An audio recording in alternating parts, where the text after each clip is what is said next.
warahmatullahi wabarakatuh. Ni Ghulam Online TV.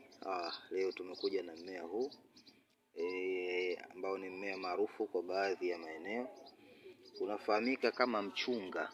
Mmea huu unafahamika kama mchunga ama chunga, wengine wanaita sunga, na kila sehemu kuna sehemu wanachuma wanalishia mifugo kama sungura, lakini wanashindwa kujua ni mmea ambao una faida kubwa sana kwa mwanadamu kutumia huu. Kwa sisi tuliokulia vijijini tumetumia sana, na mimi katika udogo wangu nilikuwa nikichuma hii nampelekea mama. Mama namwambia anipikie. Umeona una asili ya maziwa. Nimeukata hapa, umeona hapa.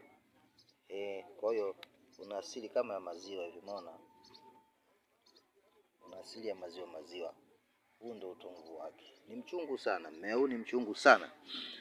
Lakini ni tiba nzuri sana, ni tiba mujarabu sana. Mchunga una mambo mengi sana kiroho na mambo mengi kimwili.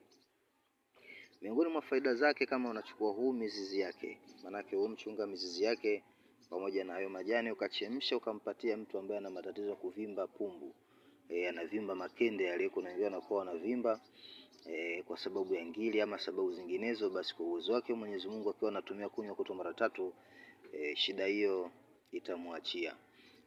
itamwachia, kwa maana atapona kabisa. Lakini huu unasaidia pia kupunguza sukari kwa wale ambao wanasumbuliwa na kisukari. Awe anatumia kuwa anachemsha anakunywa vizuri, akawa anachemsha na majani ya mti wa mkwaju,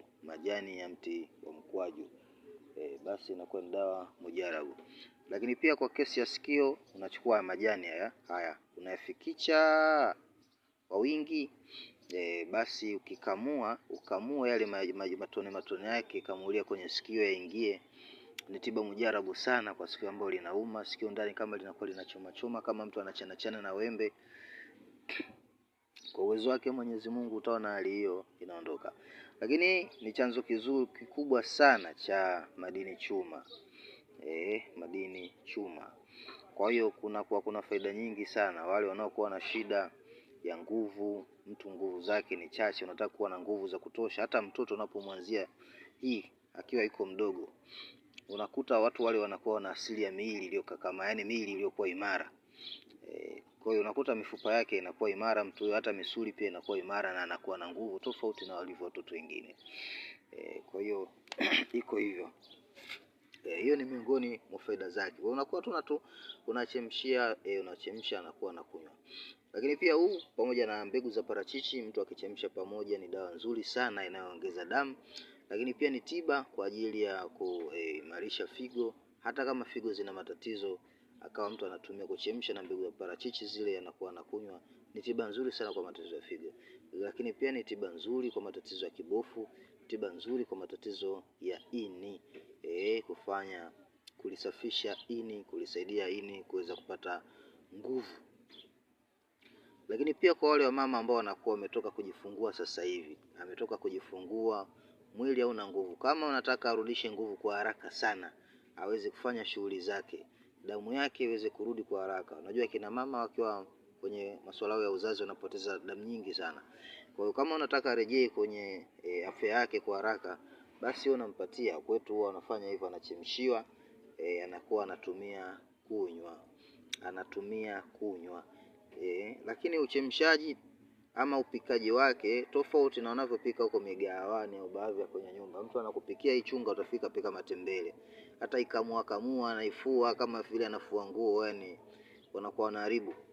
Hii ukishaichukua ni ioshe tu kawaida, iwe safi vizuri, weka kwenye sufuria yako, weka maji, chemsha. Yale maji ya kwanza ndio ambayo yanakuwa yanahitajika na ndio dawa kubwa. Hizo zingine mnazofanya ni mbwembwe tu. Yale maji ukiyamwaga, ama hata kama ukifanya umeifua, yale maji unayoyamwaga ndio unamwaga dawa pale.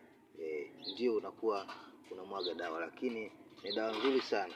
Mwenye shida ya UTI, hii ni dawa nzuri sana. Chemsha, tumia, kunywa. Chemsha, tumia, kunywa. Lakini pia maumivu ya tumbo, maumivu au kutokana na machango, chemsha, kunywa. Kwa hiyo nimeamua leo nikuletee faida ya huu mchunga. Lakini mmea huu ni mchungu sana, unapokuwa unauweka mdomoni ni mchungu sana. Kwa hiyo kwenye upande wa kiroho tunautumia pia kufunga midomo ya watu. Kufunga midomo ya watu unakuwa unautilia nia.